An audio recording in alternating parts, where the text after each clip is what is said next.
अस्सलाम वालेकुम नाज़रीन, आप देख रहे हैं प्रोग्राम गोया और मैं हूं अरसलान खालिद। आज के प्रोग्राम में हम बात करेंगे इस वक्त जो सेनेट इलेक्शन के हवाले से सुप्रीम कोर्ट में रोज़ाना की बुनियाद पर ऑलमोस्ट ये समाअत हो रही है। आज की होने वाली समाअत में सुप्रीम कोर्ट का मौक़िफ़ बड़ा वाज़ेह तौर पर सामने आया कि सेनेट वोट को खुफिया रखकर जुर्म की हौसला अफजाई करने वाली बात है। इसके साथ साथ ये भी कहा गया कि खुफिया राय शुमारी में मुतनासिब नुमाइंदगी ना हुई तो आइन की खिलाफ वर्जी होगी। लेकिन फिर एक और जो अहम बात सामने आई वो ये कि ओपन बैलेट से भी हॉर्स ट्रेडिंग ख़त्म हो जाएगी या नहीं, इस पर भी वाज़ेह तौर पर कुछ नहीं कहा जा सकता। ये भी सुप्रीम कोर्ट का मौक़िफ़ है। फिर इसके साथ साथ जो मामलात माजी में जो पार्टीज़ रहीं जिनमें पाकिस्तान पीपल्स पार्टी और नून लीग है, उन्होंने भी हॉर्स ट्रेडिंग को किस तरह से तस्लीम किया। हॉर्स ट्रेडिंग मौजूद है लेकिन अब तक यकीनन इलेक्शन कमीशन कोई तरीक़ाकार देने में कामयाब नहीं हुआ, जो सुप्रीम कोर्ट कई बार पूछ चुकी है कि किस तरह से इंश्योर किया जाएगा कि जो हॉर्स ट्रेडिंग है वो इन इलेक्शंस में ना हो। और उसमें बड़ा वाज़ेह मौक़िफ़ जो सुप्रीम कोर्ट ने कल भी अपनाया और आज भी वो ये है कि मुतनासिब नुमाइंदगी, जिसकी जितनी नुमाइंदगी बनती है अगर उतनी सीटें हैं तो फिर तो ये बात दुरुस्त है, लेकिन जिसकी उतनी सीटें नहीं बनती और कोई ज़्यादा सीटें लेने में कामयाब होता है तो फिर ये सरासर आइन की खिलाफ वर्जी होगी, ये सुप्रीम कोर्ट का मानना है। और फिर ये भी वाज़ेह हो जाएगा कि हॉर्स ट्रेडिंग हुई है। दूसरी जानिब अब तक जो इलेक्शन कमीशन ने काम किया है वो ये है कि एक बयान हल्फी इंट्रोड्यूस कराया गया।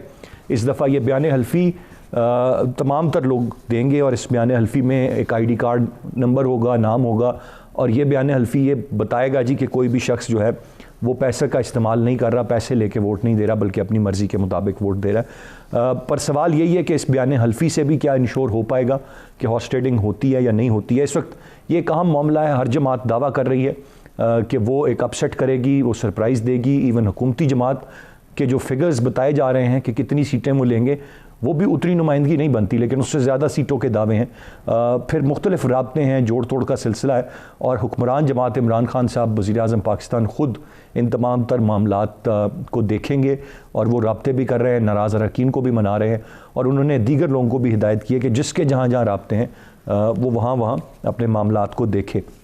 दिलचस्प बात यह कि हफीज़ शेख साहब ने जहांगीर तरीन साहब से मदद मांग ली है सेनेट इलेक्शन के लिए और जहांगीर तरीन साहब ने वो मदद उनको करने की यकीन दहानी भी कराती है। दिन ज़्यादा दूर नहीं है लेकिन ज़्यादा सिग्निफिकेंट ये जो समाअत हो रही है सुप्रीम कोर्ट में वो रहेगी और इसका फ़ैसला आया वक्त से 3 मार्च से पहले आ जाएगा या नहीं, या वो सदारती ऑर्डिनेंस। ये तमाम तर चीज़ें हैं जिन पर मैं चाहूँगा आज के प्रोग्राम में हम तफसील से बात करें। गेस्ट पार्टिसिपेंट्स का तारुफ कराता चलूँ। प्रोग्राम में हमें ज्वाइन किया है इरशाद आरिफ साहब ने, सीनियर सहाफ़ी हैं, सीनियर तज्ज़ियाकार हैं। बहुत शुक्रिया आपके वक्त का। नासिर बेग चुगताई साहब हमें प्रोग्राम में ज्वाइन कर रहे हैं, सीनियर सहाफ़ी और तज्ज़ियाकार हैं। और नज़ीर लगारी साहब हमारे साथ प्रोग्राम में मौजूद हैं, आप भी सीनियर सहाफ़ी और तज्ज़ियाकार हैं। गुफ्तगू का आगाज़ मैं इरशाद आरिफ साहब से करूँगा। इरशाद आरिफ साहब, कैसे देखते हैं आप इस वक्त जो चीज़ें सामने आ रही हैं, नुमाइंदगी जितनी मुतनासिब नुमाइंदगी है उस हिसाब से सीटें होना, आइन की खिलाफ वर्जी की बातें होना, या यहाँ तक भी सुप्रीम कोर्ट का कहना है कि ओपन बैलेट से भी हॉर्स ट्रेडिंग रुक पाएगी या नहीं, इस पर भी हतमी तौर पर कुछ नहीं कहा जा सकता। मामलात किस तरफ जाते देख रहे हैं? देखिए, पहली बात यह है कि ये जो रिमार्क्स हैं अदालत के, इस पर तो कोई हम राय नहीं दे सकते कि फैसला क्या होगा, क्योंकि रिमार्क्स की बुनियाद पर फैसला नहीं आएगा। फैसला तो जाहिर आएगा आइन की रोशनी में। बुनियादी सवाल ये है कि क्या आइन में तरमीम के बगैर ओपन बैलेटिंग हो सकती है या नहीं, ये बुनियादी सवाल है। हुकूमत का मौक़िफ़ है कि ऑर्डिनेंस के ज़रिए कवायद तब्दील करके ओपन बैलेटिंग मुमकिन है, जबकि अपोजिशन का और इस नुक्ते नज़र के मुखालिफिन का ये कहना है कि ये चूँकि आइनी स्कीम आइन में दी गई है जिसमें हर इलेक्शन जो होगा वो सीक्रेट बैलेट के ज़रिए होगा और वज़ीर आला या वज़ीर आज़म का इलेक्शन नहीं होता, वो असरटेनमेंट होता है। उन्होंने अपनी जो मेजॉरिटी है वो शो करनी होती है, इसलिए वो इलेक्शन के ज़ुमरे में नहीं आता। बाकी जो भी इलेक्शन होगा वो सीक्रेट बैलेट के ज़रिए होगा। ये तो है इस मामले का एक पहलू। दूसरा पहलू जो सियासी जमातों के दावों का मामला है, ये पहला इलेक्शन है गालबन सेनेट का जिसमें इस तरह के दावे किए जा रहे हैं क्योंकि पहले जो इलेक्शन होते थे उसमें ये तय होता था कि इस जमात की इतनी सीटें हैं और ये एक आध सीट पे अपसेट उस सूरत में होता था कि कोई बहुत ज़्यादा किसी जमात का तगड़ा कैंडिडेट आ जाता था, दूसरी जमात ने कोई अपने कैंडिडेचर में गलती की होती थी, ऐसा उम्मीदवार सामने लाया जिसको अरकान की हिमायत हासिल नहीं होती थी, या थोड़ी बहुत हॉर्स ट्रेडिंग भी हो जाती थी, पैसा वाले लोग जो है वो निकाल लिया करते थे। लेकिन इस वक्त इस इलेक्शन को इस तनाजुर में देखा जा रहा है कि अगर अपोजिशन ये इलेक्शन जीत लेती है अपनी मर्जी के मुताबिक, अगर 2-3 सीटें भी ज़्यादा ले लेती है तो उसके 2 फ़वायद होंगे। नंबर 1 तो ये होगा कि सेनेट में चेयरमैन जो होगा वो फिर हुकूमत का नहीं होगा, अपोजिशन का होगा, क्योंकि 1 वोट की मेजॉरिटी से ही इस दफ़ा फैसला होगा चेयरमैन सेनेट का। और दूसरा जो विफाकी सीट है उस पर यूसुफ रज़ा गिलानी साहब को खड़ा करके आसिफ अली ज़रदारी साहब ये तासुर दे रहे हैं कि हम अगर विफाक में हफीज़ शेख के मुकाबले में यूसुफ रज़ा गिलानी साहब को कामयाब करा लेते हैं तो ये एक अदम एतमाद होगा इमरान खान पर और उनकी हुकूमत पर। जी बिल्कुल। तो इस वजह से ये अहमियत इस इलेक्शन की बढ़ गई है। अब जो बुनियादी चीज़ है वो ये है, मैं ये समझता हूँ कि कोई बहुत बड़ी तब्दीली आने वाली नहीं है, और ये जो बहस भी हो रही है, इस बहस का असम्बली के कोर्ट के अंदर जाना, अदालत उज़्मा से रुजू करना और वहाँ जो बहस मुबासा हो रहा है, उससे फ़ायदा ये हो रहा है कि कम अज़ कम आम शख्स जो है, सियासी जमातों का वर्कर है, वोटर है, अवाम है, जो दानिश्वर तबके हैं, उनको ये समझने में कोशिश जो आसानी हो रही है वो ये है कि माजी में हमारे में होता क्या रहा है, वहाँ ज़मीर फरोशी होती रही है, वहाँ वोट बिकते रहे हैं, और अब कम अज कम ये काम नहीं होना चाहिए। बिल्कुल सही। शाद आरिफ साहब पॉइंट आ गया। मैं आगे बढ़ते हुए बेग साहब की जाने बढ़ूंगा। आपने बड़ा तफसील से सारे मामले पर रोशनी डाल दी। बेग साहब, आप कैसे इस सारे मामले को देख रहे हैं, और ये जो रोज़ाना की कार्रवाई है और जो रिमार्क्स हैं, बिल्कुल जिस तरह शाद आरिफ साहब ने बताया, फैसला तो जो भी होगा ये तो अभी रिमार्क्स हैं, लेकिन ये रिमार्क्स भी अपनी जगह बड़ी अहमियत रखते हैं, जहाँ पर ओपन बैलेट से भी हम इंश्योर नहीं कर सकते, सुप्रीम इलेक्शन कमीशन के पास भी कोई तरीकाकार नहीं है देने के लिए कि वो किस तरह इंश्योर कर सकते हैं। और फिर ये जो एक बयान हल्फी है, इसको बयान हल्फी लेने के मामले को कैसे देख रहे हैं आप? नहीं, बयान हल्फी तो बहुत आइडिया है, और क्यों है कि इसी तरह जाना पड़ेगा आपको, और कोई रास्ता है नहीं।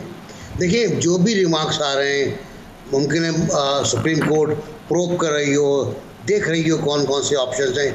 ऑप्शन कोई नहीं है हमारे पास ऑप्शन आइन का है सिर्फ।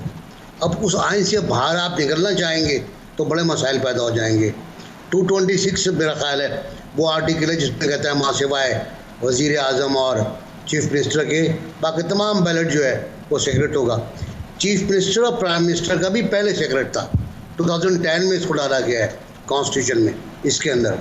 तो वो बहुत क्लियर है, उसको ज़्यादा मुशगाफियाँ करने की ज़रूरत उसमें यूँ नहीं है कि अगर आप उसको मोम की नाक बनाएंगे तो अपनी नाक कट जाएगी हमारी। हम बार बार एक चीज़ कहते हैं, नज़र ज़रूरत ख़त्म हो गया, दफन हो गया, और लेकिन हमें नज़र आता है कि कहीं ना कहीं कोई ना कोई ऐसा है जिसकी बड़ी ख्वाहिश है कि कोई नज़र ज़रूरत सामने आए और आइन की ऐसी तशरीह कर दी जाए कि जिसका कोई आइन से ताल्लुक़ ना हो। देखिए, एक आम तरीक़ा है कि पार्लियामेंट आइन में तरमीम कर सकती है, पार्लियामेंट लॉ में तब्दीली कर सकती है, पार्लियामेंट किसी को ज़ाय मौत नहीं सुना सकती। ज़ाय मौत सुना सकती है सुप्रीम कोर्ट, उसका अपना दायरा कार है। सुप्रीम कोर्ट एक चीज़ की तशरीह कर सकती है, एक चीज़ की वजाहत कर सकती है। अब वजाहत तो कितनी गहरी होगी, ये कहना कि यहाँ तक चले जाना, अगर लगारी साहब भी बैठे हुए हैं, आरिफ साहब भी बैठे हो, मैं और हम सब इस पर बैठ के सियासी पार्टियों को कंडेम करना शुरू कर दें तो भाई फिर और लोग भी मौजूद हैं कंडेम करने के लिए, वो भी मौजूद है। चलें, हम 3 ने तो एक मुआहदे की खिलाफ वर्जी कर दी, उस पर अमल नहीं किया जी, बाकी तो असम्बलियाँ तोड़ दी, आइन तोड़ दिए, माशाल्लाह लगा दिए इस मुल्क के अंदर। उनके साथ क्या किया हमने? उनके साथ कुछ नहीं किया, उनको हम इंडेमिनिटी देते रहे। पार्लियामेंट ने भी दी, मौलाना फजल रहमान ने, और उसके अलावा अदालतों ने भी दी। अदालतों ने भी आइन में तरमीम का इख्तियार दिया, इस्तेकाक दिया और अनलिमिटेड बाज़ औक़ात दिया। इफ्तिखार चौधरी का आप आके देख लीजिए, इफ्तिखार चौधरी साहब ने क्या किया, मुशर्रफ साहब को क्लीन पेपर दे दिया, जो चाहें आप करें। उससे पहले ज़िया-उल-हक साहब के साथ किया हुआ, अयूब खान आके बैठ गए। तो हमारे मुल्क में बहुत बुरा हुआ इस मुल्क के साथ। इस मुल्क का जो निज़ाम है, मैं डेमोक्रेसी की बात नहीं कर रहा हूँ, इस मुल्क का जो माशरती निज़ाम है उसका फैब्रिक जिसम कहते हैं, उसको तहबाला कर दिया गया। हमें बताए बट बैठने दिया ही नहीं गया कि हमें करना क्या है। अब हम बैठे हैं, गलतियाँ करेंगे, ठोकरें खाएंगे, हम यकीन गलती करेंगे। अभी जो सूरत हाल है, आपने हल्फ की बात की, बिल्कुल हल्फ ले लें, लेकिन ये भी देखें ना कि फिर कानून जो है वो हल्फ तोड़ने वाले के खिलाफ कार्रवाई भी करे। ट्रांसपेरेंसी बहुत आला चीज़ है, ट्रांसपेरेंसी बहुत अच्छी चीज़ है, लेकिन ट्रांसपेरेंसी कहाँ से आएगी? पार्लियामेंट से आएगी। जी, गुफ्तगू का सिलसिला जारी है, एक ब्रेक की जानिब बढ़ेंगे, ब्रेक से वापस आकर मजीद बात करते हैं, साथ रहिएगा।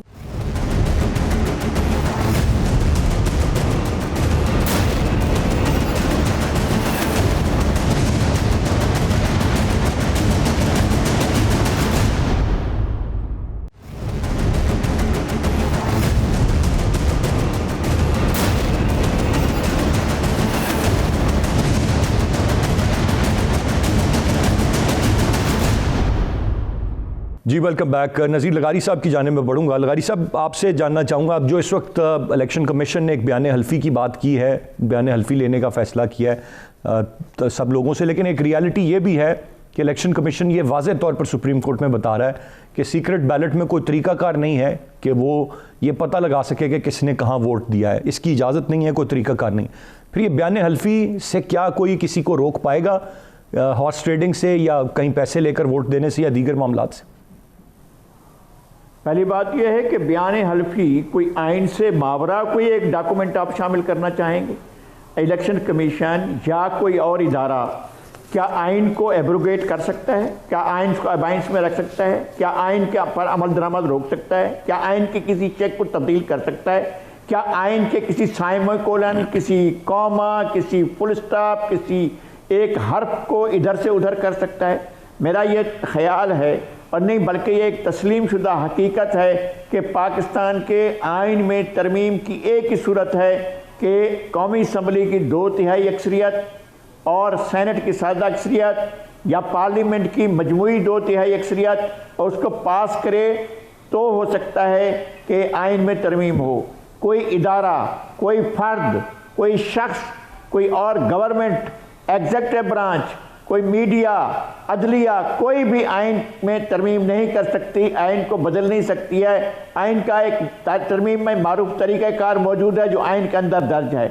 उसके अलावा अगर कोई आइन को एब्रोगेट करता है, कोई अबाइंस में रखता है, कोई तब्दील करता है, तो वो हाई ट्रीजन का उस पर लागू होगा, और ये आर्टिकल 6 के तहत वो उसके अंदर जाएगा। एक तो ये है कि बिल्कुल आइन अपने बारे में साफ कहता है कि उसको तब्दील नहीं किया जा सकता। अब आते हैं खुफिया राय शुमारी या ओपन बैलेट। खुफिया राय शुमारी का आइन गारंटी करता है आम वोटर को, मुझसे कोई ये नहीं पूछ सकता कि तुमने किसको वोट दिया है, मुझसे ये बात नहीं की जा सकती, ना ही ये किसी तरीके से जाना जा सकता है कि मैंने किसको वोट दिया है। ये आदमी के फर्द का और अपने उसका बैलेट पेपर का मामला है कि उसके ऊपर क्या वो इंदराज करता है। वो क्रॉस भी कर सकता है, वो इनकार भी कर सकता है, वो उसको इस्तेमाल नहीं भी कर सकता, इस्तेमाल कर भी सकता है, वो किसी को पार्टी को वोट दे सकता है, ये उसका ज़ाती इख्तियार है। उसको आपको हर हालत में सीक्रेट रखना है, उसको तब्दील नहीं किया जा सकता।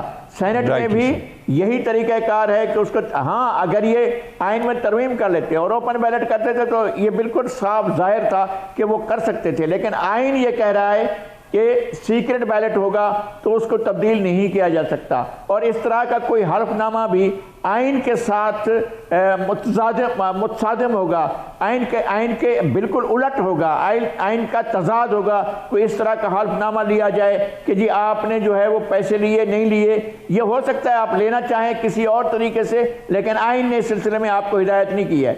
आपको वैसे हल्फ लेना है, कोई और तरीका करना है कि पैसे लिए या नहीं लिए, वो तो आप पहले भी कोर्ट भी कह चुकी है और इदारे भी कह रहे हैं, इलेक्शन कमीशन भी कह रहा है कि आप इस बात को जान नहीं सकते हैं कि किसने पैसे लिए या नहीं लिए। ले लें आप हल्फनामा, मुझे नहीं पता है कि वो हल्फनामा देने वाला जो है वो सच बोल रहा है या झूठ बोल रहा है, फिर आप उसको ट्रायल नहीं कर सकते। क्या हल्फनामे की बुनियाद पर आप किसी शख्स को ट्रायल करेंगे कि आपने हल्फनामा दिया था और आपका तो ये नहीं हुआ, और फिर उसको कैसे जस्टिफाई करेंगे उसने जो हल्फनामा दिया है वो ठीक दिया है या गलत दिया है? इसको कौन जाकर उसके मेरिट को चेक करेगा? बिल्कुल मेरे ख्याल में ये खामखा की एक बहस है जो लॉन्च की गई है, और इस बहस का इसके अलावा कोई मतलब नहीं है कि लोगों में अभाम पैदा किया जाए। और चार्टर ऑफ डेमोक्रेसी को भी हम लोग याद करते हैं कि चार्टर ऑफ डेमोक्रेसी में तो इन्होंने वादा किया था, चार्टर ऑफ डेमोक्रेसी में बहुत से वादे थे। ये वादा भी था कि पीसीओ जजेस हल्फ नहीं उठाएंगे, दोनों ने मिलकर कहा था कि ये चार्टर ऑफ हम डेमोक्रेसी में ये वाजे कर रहे हैं कि पीसीओ जजेस को हाल नहीं उठाने दिया जाएगा और उनको जो है बहाल नहीं किया जाएगा, लेकिन उस पर इन्होंने कानून साजी भी नहीं की और उन्होंने पीसीओ जजेस आए भी और पीसीओ जजेस ने हल्फ भी उठाए और ऐसे लोग भी थे जो पीसीओ नहीं थे, वो नाअहल भी करार पाए, ऐसे जज साहबान भी थे। बिल्कुल सही लगारी साहब, आपकी बात पहुंच गई। और यहाँ पर तो बात खुफिया रायशुमारी या किसी को बयान हल्फी से रोकने क्या, सुप्रीम कोर्ट तो कह रही है ओपन बैलेट भी, अगर हम ओपन बैलेट से भी कराए जाएं तो फिर भी हॉर्स ट्रेडिंग को ख़त्म किया जा सकेगा या नहीं, हम कुछ नहीं कह सकते। यहाँ तक बात। मैं इरशाद आरिफ साहब की जाने बढ़ूंगा। इरशाद आरिफ साहब, एक और बड़ी डेवलपमेंट है, आज परवेज़ रशीद साहब के कागजात नामजदगी आज मुस्तरद हो गए हैं। फैसल वाडा यूसुफ रज़ा गिलानी साहब के मंजूर हुए, परवेज़ रशीद साहब के मुस्तरद हुए, और जो स्क्रूटनी की गई जवाज़ ये बना कि वो जो डॉन लीक्स का मामला था उन्होंने अहम राज लीक किए, ये वजह है। जबकि परवेज़ रशीद साहब का ये मानना है कि मैं चूँकि वोकल हूँ, आवाज़ उठाता हूँ इमरान खान साहब के ख़िलाफ़, तो जो इमरान खान साहब इस हुकूमत के ख़िलाफ़ ज़्यादा तनकीद करेगा, आवाज़ उठाएगा, उसके साथ ये हुकूमत यही करेगी। आप कैसे इस सारे मामले को देख रहे हैं? देखिए, पहले तो मैं वजाहत कर दूं कि परवेज़ रशीद साहब के कागजात इस बुनियाद पर मुस्तरद नहीं हुए, वो ना दहिंदा हैं पंजाब हाउस के। 96 लाख का बिल है उनके ज़िम्मे। इरशाद आरिफ साहब, वो तो लेकिन अगर थोड़ा सा ये तो एक और रीज़न भी ये भी दिया गया है, लेकिन क्या डॉन लीक्स को रीज़न नहीं दिया गया? बिल्कुल नहीं। देखें, जो रीज़न है वो यही है, और ये कानून साजी गालबन 95 में या 96 में मोहतरमा बेनज़ीर भुट्टो के दौर में हुई थी। उसमें 2 कानून बने थे। एक तो ये था कि जो नादहिंदा होगा, इवन अगर आप बिजली का बिल भी नहीं देते तो वो भी उसमें आता है, उस नादहिंदगी में आता है। उसकी एक अमाउंट लिमिट है, ये कि इतनी अमाउंट अगर कोई शख्स नादहिंदा है तो वो नाअहल हो सकता है, और इसी बेस पे किया गया है। और अभी एक और पॉइंट भी बन सकता था जो नहीं बनाया गया, वो ये था कि सुप्रीम कोर्ट एक फैसला दे चुकी है जनाब अताउल्लाह कासमी साहब और परवेज़ रशीद साहब के खिलाफ, और वो करोड़ों रुपए हैं जो इन्होंने अदा करने हैं, वापस करने हैं, जुर्माना कर चुकी है, तो वो भी नादहिंदा हैं। तो लेकिन बहरहाल ये वज़ाहत ज़रूरी है इसलिए कि वो केस नहीं हुआ, ये वजह बताई गई है। दूसरी बात, जो हल्फनामे की बात आपने सवाल किया था, वो ये कि हल्फनामा जो है वो आइन की खिलाफवर्जी नहीं है, क्योंकि जो भी उम्मीदवार होता है, वह सूबाई असम्बली का हो, कौमी असम्बली का हो, सेनेट का हो, एक हल्फनामा वो देता है ऑलरेडी। उसमें 2-3 चीज़ें हैं। एक तो वो जो कादियानियत के हवाले से है वो हल्फ भी देना होता है, एक ये हल्फ देना होता है कि जी मैं नादहिंदा नहीं हूँ किसी किस्म का, और उसी के तहत इनकी ये हुई है, नाअहली हुई है। और उसमें अगर इजाफा कर दिया जाए हल्फनामे में तो उसमें कोई कबाहत नहीं है, लेकिन सवाल ये होगा कि उस हल्फनामे की बुनियाद पर एक शख्स जो है फिर भी इन्वेस्टिगेट करना पड़ेगा ना कि उसने पैसे लिए हैं। बुनियादी जो सवाल यहाँ उठ रहा है कि खुफिया क्यों हो और ओपन क्यों ना हो, वो ये है कि एक शख्स अगर अपने ज़मीर के मुताबिक, अपनी ईमान के मुताबिक, अपनी राय के मुताबिक एक शख्स को वोट नहीं देना चाहता है, एक उम्मीदवार को, वो समझता है कि ये इस काबिल नहीं है कि मैं अपना वोट इस पर ज़ाया करूं, और वो दूसरे उम्मीदवार को जो ज़्यादा ईमानदार है, ज़्यादा अहल है, ज़्यादा पार्टी के साथ वफादार है, और उसकी कोई और उसकी नज़र में खूबी है, वोट देना चाहता है, तो ये उसका बुनियादी हक है। इस हक पर आप कदगन ना लगाएं, क्योंकि अगर ये मसलन ओपन बैलेटिंग हो जाती है, एक शख्स वोट देता है, तो ये कहाँ लाज़िम आता है कि उसने पैसे लेकर दिए हैं वोट। वो ईमानदारी से समझता है कि मेरी पार्टी ने गलत आदमी को टिकट दे दिया है, मैं इसको वोट नहीं देना चाहता। दूसरी पार्टी का एक उम्मीदवार अच्छा है या उसके साथ ज़ाती ताल्लुकात हैं, कई वजूहात होती हैं। तो इसलिए बुनियादी तौर पर मेरे जैसे लोग या लिगारी साहब या जो नासिर चौथाई साहब हैं, हम ये समझते हैं कि ये एक शख्स को जो वोटर है, ये उसका बुनियादी हक है कि वो अपनी मर्जी का वोट कास्ट करे, और उस पर ना पार्टी का दबाव हो, क्योंकि हमारे यहाँ सियासी जमातें हों या उनके लीडर हों, वो गलत फैसले करते हैं।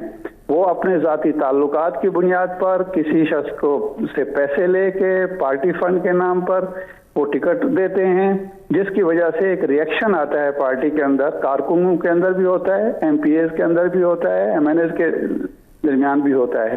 तो उन लोगों को एक पार्टी डिसिप्लिन के तहत, या मैं तो ऐसे सख्त लफ्ज़ कहूँगा कि उसको गुलाम बना के उसको मजबूर करना कि जी हम गलत फैसला करें, हमें हक हासिल है लेकिन आपको दुरुस्त फैसला करना होगा। दुरुस्त फैसला सिर्फ ये हो सकता है कि आप हमारी आवाज़ पर हम आमन्ना व सद्दक ना कहें। तो मेरा ख्याल है इस बुनियाद पर हम लोग मुखालफत करते हैं कि ये सीक्रेट बैलेट ही होनी चाहिए, और अगर ओपन बैलेट करेंगे तो उससे मजीद कबाहतें पैदा होंगी। बिल्कुल सही शाहद आरिफ साहब, आपका नुक्ता आ गया। मैं आपने जो बात कही, तहरीक इंसाफ ने जो एतराज़ दाखिल किया था परवेज़ रशीद साहब के हवाले से, उसमें जो जवाज़ उन्होंने बताए थे वो था अहम कौमी राज अफशा करना, इदारों के ख़िलाफ़ बात करना, पंजाब हाउस के 95 लाख रुपए के नादहिंदा होना, और उसके साथ साथ कागजात नामजदगी में जनरल नशिस्त जबकि बयान हल्फी में टेक्नोक्रेट का जिक्र होने पर एतराज़ था। रिटर्निंग अफसर ने फरीकैन के दलाइल सुनने के बाद परवेज़ रशीद साहब के कागजात नामजदगी मुस्तरद कर दिए। हाँ, ये उनका एतराज़ था, लेकिन जो हुई है वो आपने वजाहत कर दी सर। बिल्कुल, मैं वही बता रहा था कि आपने बता दिया कि उन्होंने ये सारे एतराज़ दाखिल किए, लेकिन बुनियादी वजह नादहिंदा होना बनती है, ये क्लैरिटी भी आ गई। जी, गुफ्तगू का सिलसिला जारी है, एक ब्रेक की जानिब बढ़ेंगे, ब्रेक से वापस आकर मजीद बात करते हैं, साथ रहिएगा।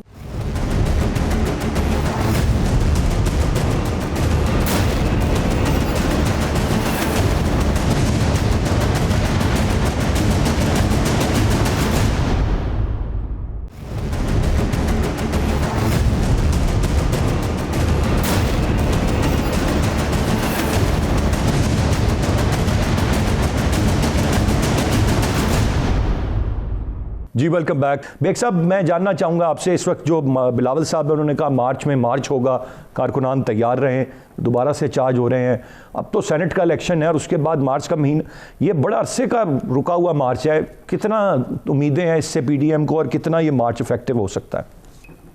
मैं थोड़ा सा शायद आरिफ साहब लगारी साहब की जो बात है उसको थोड़ा सा आगे बढ़ाऊँगा मैं, सिर्फ कि अगर आप सेक्रेट बैलेट ख़त्म करते हैं और ओपन बैलेट कर रहे हैं आप, तो इसका मतलब है आप स्कीम ऑफ इलेक्शन चेंज कर रहे हैं जो आइन में दर्ज है। इसका मतलब है आप मुतनासिब नुमाइंदगी नहीं बल्कि लिस्ट सिस्टम ला रहे हैं आप, कि जो पार्टी सरबरा एक लिस्ट देगा नुमाइंदों की, उसको आपने वोट देना है।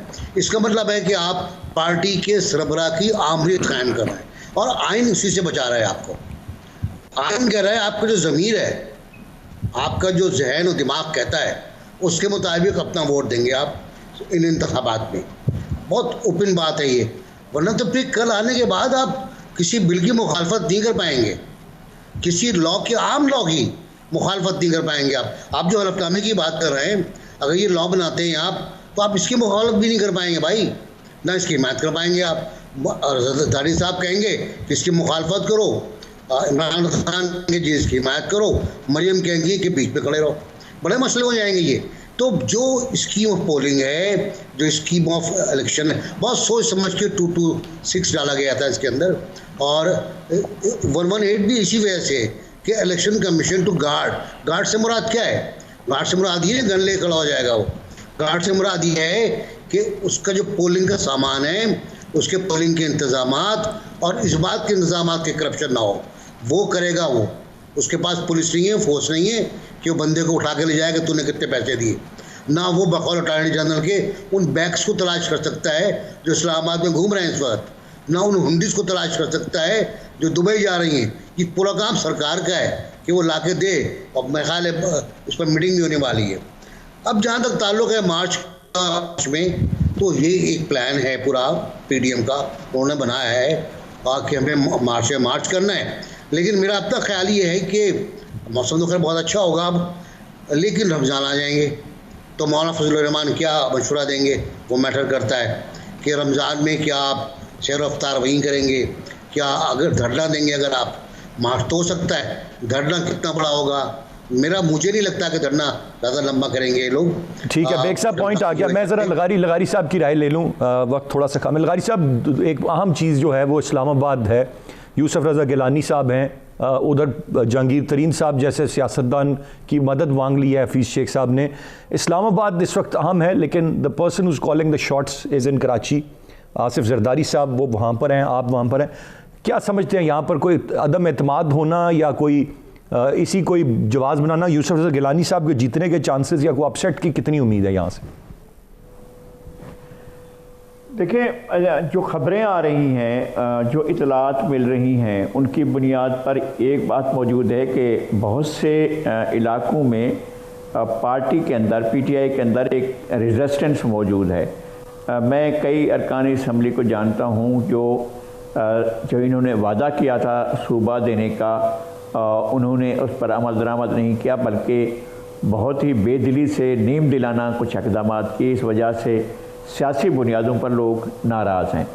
और जहाँ तक जहांगीर तरीन साहब का ताल्लुक़ है, जहांगीर तरीन साहब कई चीज़ों का उन्हें शिकवा है भी, और उसका उन्होंने बहरहाल कहीं इजहार नहीं किया है, लेकिन उनके जो ज़राए हैं करीबी वो ये बताते हैं कि उन्हें इस बात का मलाल है, दुख है कि उन्होंने अपना सियासी कैरियर पूरे का पूरा कुर्बान किया पीटीआई के सरबराह पर। उनकी कुर्बानी दी गई और वो नाअहल करार पाए, जबकि इमरान खान साहब जो है अपने तमाम मामलात में, जबकि सीक्रेट वो जो फॉरेन फंडिंग थी उस मामले की भी इन्वेस्टिगेशन किए बगैर, और जो हवाई जहाज़ का इस्तेमाल होता रहा या हेलीकॉप्टर का इस्तेमाल होता रहा वज़ीर आज़म की तरफ से, उसका जो है पूरी छानबीन किए बगैर वो करार पाए सादिक और अमीन, लेकिन ये नाअहल हो गए। और उसके बाद चूँकि अदालती फ़ैसला इसके ऊपर वो कुछ भी नहीं कह सकते थे। उसके बाद उन्होंने दोनों हुकूमतें बनाई, वफाकी हुकूमत भी उन्होंने बनवाई, सूबाई हुकूमत भी उन्होंने बनवाई। सूबाई असम्बली में तो PMLN जो है वो अक्सरियत में थी, यानी सिंगल मेजॉरिटी पार्टी PMLN थी, और इनके पास तो नंबर पूरे नहीं थे। तो इनके नंबर पूरा करने में जो मरकज़ी रोल था वो जहांगीर तरीन साहब ने अदा किया था। जहांगीर तरीन साहब को बुरे तरीके से नज़रअंदाज किया गया। तीसरी सबसे बड़ी शिकायत उनकी ये थी कि उनके बेटे के इलेक्शन में अमदन ये कोशिश की गई कि वो हार जाएं, और उनके बारे में पार्टी को किसी किस्म की दिलचस्पी नहीं थी, और लोधरा के हलके से उनके हार जाने पर भी उनके दिल पर एक बहुत बड़ी जो है वो रंजिश और नाराज़गी मौजूद थी। फिर उससे भी बड़ा एक और मसला हुआ कि चीनी कमीशन बनाने का अपोजिशन ने मुतालबा नहीं किया था। चीनी कमीशन लगारी साहब अगर थोड़ा सा ये बता सके कि कोई अपसेट कोई होता देख रहे हैं यहाँ पे? ये तो आपने तफसील सारा बैकग्राउंड बता दिया, अपसेट कोई मुतवक्के है? मुझे लग रहा है कि दोनों सूबों के, खैबर पख्तूनख्वा और पंजाब, दोनों सूबों से लोग नाराज़ हैं। लियाकत तरकाई साहब की नामजदगी पर नाराज़ हैं, और उसके अलावा एक दो और उम्मीदवारों पर नाराज़ हैं। इस नाराज़गी का इजहार हो सकता है। तरकाई साहब जो हैं वो पनामा लीक्स में उनका नाम था, और भी बहुत से जो अपना तंबाकू कंपनियों का कारोबार करने वाले हजरात हैं उनको टिकट दिया गया। इस पर अरकान असम्बली की खफगी मौजूद है। ठीक है, तो ये तमाम तर चीज़ें हैं, तो ऐसे में यकीनन हम आइदर वेज किसी भी तरह मामलात को जाता देख सकते हैं, लेकिन ज़ाहिर वक्त बताएगा कि हतमी तौर पर क्या होता है। बहुत शुक्रिया तीनों मौजूद मेहमानों का। आज के प्रोग्राम से इतने। अरसलान खालिद को इजाज़त दीजिए। अल्लाह ने के बाद।